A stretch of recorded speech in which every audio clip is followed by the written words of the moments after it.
Setelah mendapat rekomendasi maju sebagai bakal calon gubernur Jawa Barat, bagaimana peluang Ilham Akbar Habibie meraih kursi Jabar 1? Kami akan membahasnya untuk Anda bersama pakar komunikasi politik Unpad, Dadang Rahmat Hidayat. Pak Dadang, selamat siang. Terima kasih atas waktunya. Pak Dadang, kita ingin tahu Partai Nasdem kan memang sudah resmi ya mencalonkan Ilham Akbar Habibie sebagai Jabar 1 begitu. Bakal calon. Nah, bagaimana kalau Pak Dadang melihat peluang dari Ilham Akbar Habibie ini? Ya, sebelum ke peluang ya, tentu ini harus kita sambut dengan baik ya. Artinya muncul alternatif yang makin banyak bagi masyarakat. Apalagi muncul seseorang yang tidak biasa, artinya bisa melengkapi, bisa makin bervariasi. Hadirnya Pak Ilham Habibie ini kan kita anggap sebagai teknokrat, kemudian dia juga akademisi yang mungkin juga track record orang tuanya lebih dikenal gitu ya sebagai mantan presiden. Jadi ini memberikan peluang pilihan yang makin banyak. Itu kita sambut ya.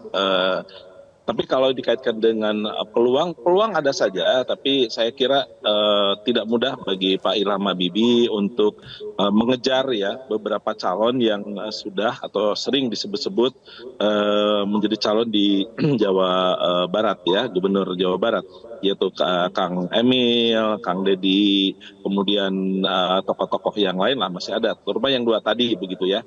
Ini pekerjaan yang tidak mudah, tapi bukan tidak mungkin. Dan ini juga bisa mengubah atau bisa makin dinamisnya koalisi yang mungkin akan terbangun.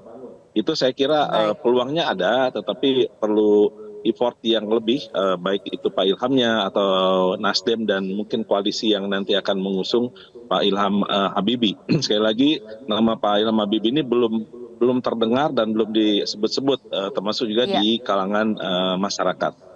Baik, jadi itu bisa menjadi tantangan tersendiri juga ya untuk di awal mula pencalonan bakal calon gubernur begitu ya Pak Dadang.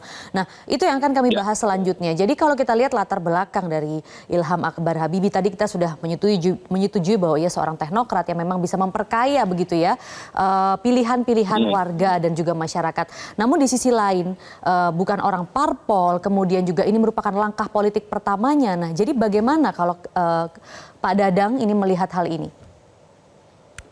Ya, pertama harus memperkuat basis relasi Pak Ilham Habibie dengan partai ya, karena bagaimanapun juga sosok personal aja tidak cukup gitu ya, karena mesin politik itu juga menjadi bagian yang sangat kuat bagi sebuah kontestasi, apalagi di Jawa Barat sebagai daerah pemilihan yang sangat besar ya, sangat luas begitu. Jadi relasi dengan partai-partai, komunikasi politik dengan partai-partai yang sudah di luar Nasdem ya, karena Nasdem kan sudah memberikan rekomendasinya.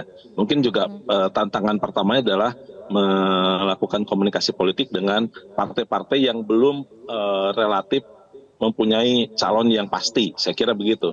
Kalau beberapa partai atau bahkan beberapa calon kan sudah punya relasi yang kuat lah begitu ya, misalnya Kang Emil besar kemungkinan didukung oleh Golkar, kemudian Kang Deddy Mulyadi didukung oleh Gerindra begitu ya, itu mungkin sudah makin mengkerucut gitu. Tetapi kalau bicara soal Kang Ilham Habibie ini kan berarti kan hanya baru Nasdem. Nah, Nasdem mungkin akan berkomunikasi lagi dengan partai yang di luar Nasdem. Itu tantangan tersendiri. Kedua, saya kira dengan waktu yang sangat sempit ini, saya kira ini pendek sekali begitu ya, dari bulan Juni ke pemilihan hanya beberapa bulan.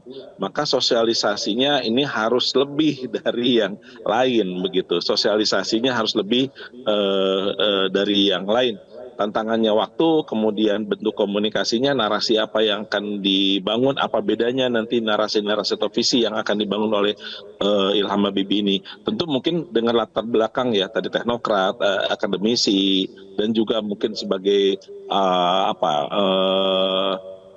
putra mantan presiden, saya kira itu juga bisa menjadi keuntungan di satu sisi. Tetapi sekali lagi masyarakat Jawa Barat adalah masyarakat yang sangat dinamis. Di situ ada kultur juga, saya kira kultur ya, bukan hanya sekedar narasinya, tapi juga how to communicate, bagaimana berhubungan dengan masyarakat Jawa Barat, baik itu melalui media sosial, media konvensional, bahkan pendekatan dari dari satu tempat ke tempat yang lain ini menjadi tantangan tersendiri bagi Ilham Habibie. Tapi peluang selalu ada, tinggal bagaimana Oke. mengenerate kekuatan yang sudah ada ini menjadi lebih besar lagi dalam waktu yang singkat. Baik, untuk menjadi penyeimbang dari sosok teknokrat Ilham Akbar Habibie misalnya Pak Dadang, siapa misalnya pendamping yang paling ideal? Nah ini kalau saya sih berpandangan ya bisa siapa saja, tetapi mungkin dari kalangan partai juga ya. Tampaknya Oke, perlu dari kalangan partai karena kan Pak Ilham Habibie ini tetap kan harus ada mesin bukan partai orang politik partai, begitu ya? kemudian ya maksudnya dari kalangan partai lah gitu. Jadi orang partai Oke, yang mungkin bisa mengimbangi dalam konteks nanti melakukan relasi politik, komunikasi politik dengan partai-partai yang sudah partai pendukung maupun partai yang akan mendukung. Kemudian juga mesin politiknya kan ada, sekali lagi mesin politik kan ada di partai begitu ya. Apalagi Pak Ilham Habibie ini saya belum tahu apakah sudah punya basis massa kan gitu ya. Tampaknya kan belum punya basis massa begitu. Nah maka penting mencari orang partai yang sudah mempunyai basis massa yang kuat juga. baik. Atau misalnya orang yang direkognisi oleh partai, non partai ya misalnya, maksud saya non partai tapi direkognisi oleh partai, tapi sudah punya basis massa yang sangat kuat, sudah mengakar di Jawa Barat. Ya tinggal carilah Oke, tokoh-tokoh Jawa Barat yang punya relasi lebih kultur paham atau relasi grassroots di Jawa basis Barat massa begitu yang ya? sangat kuat. Betul, Oke, saya kira itu maksudnya oke, yang sudah paham grassroots Jawa Barat dan sudah punya relasi dengan oke. struktur budaya di Jawa Barat.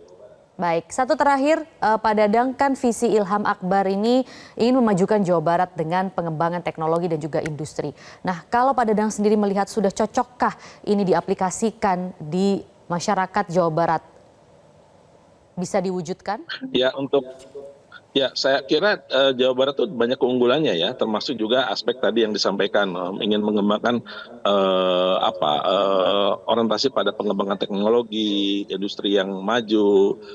Saya kira sudah dilakukan sebetulnya oleh gubernur-gubernur yang lain juga. Dan ini mungkin karena di situ ada beberapa perguruan tinggi, ada industri strategis di Jawa Barat, mungkin bisa dikapitalisasi. Saya kira tidak, maksud saya gini, kehadiran perguruan tinggi, kehadiran industri strategis di Jawa Barat itu harus juga memberikan impact ya kepada masyarakat Jawa Barat, perkembangan Jawa Barat sendiri secara khusus dan apalagi buat Indonesia. Mengkapitalisasi keunggulan yang sudah ada di Jawa Barat ini memang menurut saya sih tidak mudah juga ya, tidak mudah gitu. Artinya bagaimana nanti impact dari adanya industri, adanya perguruan tinggi, kemudian diramu oleh Pak Ilham Habibie dengan Ya. relasinya, dengan kemampuan-kemampuan yang ada menjadi sebuah kekuatan yang bisa diimplementasikan nanti, itu harus betul-betul juga melakukan semacam melibatkan aspirasi, melibatkan berbagai masukan dari masyarakat Jawa Barat itu sendiri.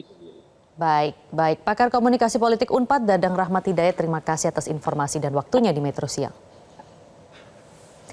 Ya pemirsa, Ilham Akbar Habibie, putra mantan Presiden B.J. Habibie, yakin mampu memimpin Jawa Barat. Ia akan membangun Jawa Barat dengan memajukan teknologi dan industri. Menurut Ilham Habibie, Jawa Barat merupakan ujung tombak Indonesia emas. Kalau Bapak tanya kepada saya 1 bulan yang lalu, saya belum punya rencana masa depan. Tapi seperti memang banyak hal terjadi dalam hidup. Itu kadang-kadang perubahan datang mendadak. Mendadak sekali, terus tiba-tiba satu bola yang bergulir pelan-pelan tiba-tiba menjadi cepat sekali. Nah, itu yang terjadi di sini. Jadi saya waktu itu diskusi dengan saudara, mereka katakan kepada saya atau satu orang sebetulnya, kenapa ya kamu nggak coba menjadi gubernur DKI waktu itu? Saya bilang, wah saya kan bukan orang politik. Saya bilang ya, tapi nggak apa-apa. Kayaknya perlu, ya tadi dikatakan perlu figur baru, gitu ya. Jadi sebenarnya bolehlah dalam bahasa Inggris test the water. Jadi coba-coba dulu, siapa tahu gimana responsnya. Setelah itu saya mulai berdiskusi dengan banyak orang, karena saya sudah mulai berkembang di ide itu sudah mulai berkembang di benak saya. Kemudian ya nggak tahu bagaimana, kelihatannya saya ada peluang melalui Nasdem. Jadi rupanya begitu di Nasdem itu mulai kita diskusi, cepat sekali ada komitmen, dan juga cocok dari segi pemikiran. Tapi ya memang begitu, saya juga banyak ya kalau saya lihat hal-hal lain yang terjadi dalam hidup saya dan orang lain juga memang kadang begitu. Kita tidak tahu menau, tiba-tiba wow, kita berada di satu posisi yang sebelumnya kita tidak menyangka, tidak berkira bahwa kita akan seperti itu. Nah tadi kan sudah dikatakan mengenai Jawa Barat. Itu memang juga penting saya sebut di sini. Nah ini adalah yang tadi dikatakan oleh Kang Saan. Jawa Barat buat saya itu adalah seperti ujung tombak Indonesia emas. Kalau Indonesia mau jadi emas, pasti Jawa Barat harus jadi emas juga atau bahkan terlebih dahulu. Mengapa? Kita semua tahu bahwasannya Indonesia ini kalau mau menjadi Indonesia emas harus tumbuh dengan minimal 6-7, kalau bisa 8%. Itu hanya bisa dicapai kalau kita mampu memajukan, memperkuat industri kita. Industri itu adalah yang utama. Kenapa saya katakan begitu? Karena kalau kita lihat contoh di Asia Timur atau Asia Tenggara, negara-negara lain yang maju, yang keluar dari yang kita sampaikan sebagai atau kita katakan sebagai middle income trade, perangkap negara berpendapatan menengah, itu semuanya lewat industri. Jepang, Korea, Taiwan, Cina. Kalau kita lihat 30 tahun yang lalu, siapa yang mau beli mobil Cina? Tapi sekarang kita semuanya mau beli. Kita lihat itu mobil keren, mobil bagus, berkualitas tinggi, karena mereka punya industri. Tapi industri itu tidak jatuh dari langit. Itu harus dikembangkan. Itu adalah komitmen puluhan tahun. Kalau kita lihat negara Tiongkok itu dia berinvestasi ke apa saja, bukan saja ke teknologi, ke orang. Kalau kita ke luar negeri, ke universitas-universitas, banyak sekali orang Chinese di situ yang kuliah, ya yang diperlukan untuk membangun negaranya, ya teknologi, engineering, sains, ada juga yang bisnis, tergantung. Banyak jutaan orang. Nah itu mereka pulang, mereka membangun negara. Ya, hal itu juga harus kita lakukan. Dan memang sudah kita lakukan, tapi harus kita diperkuat lagi, lebih intensif lagi. Nah di Jawa Barat sekaligus selain dari industri, apa Indonesia? Tidak perlu saya sebut satu-satu, banyak sekali. Dan kita juga punya masyarakat yang kreatif. Dan kita punya pertanian juga, punya perkebunan juga, punya perikanan juga, pariwisata pun kita punya. Jadi yang namanya Jawa Barat ini adalah satu provinsi yang lengkap dengan semuanya, dan menurut saya harus kita berjuang untuk dibangun. Pak Ilham, siapa figur di Nasdem yang pertama kali menemui Pak Ilham atau menjadi figur kunci menjadi Pak Ilham akhirnya cocok maju? Teman-teman gitu ya, ada teman-teman saya gitu. Tapi ya, tidak lama kemudian saya ketemu dengan Pak Saan. Itu baru akhir pekan yang lalu ya? Iya. Saya 2 minggu lalu. 2 minggu yang lalu. Kita ketemu pertama kali di sini, habis itu akhir pekan yang lalu di Bandung. Dari partai lain sebelum partai Nasdem ada juga yang meminang sebelumnya Pak? Gini kan tadi saya sudah bilang, saudara saya dia tes the water dulu.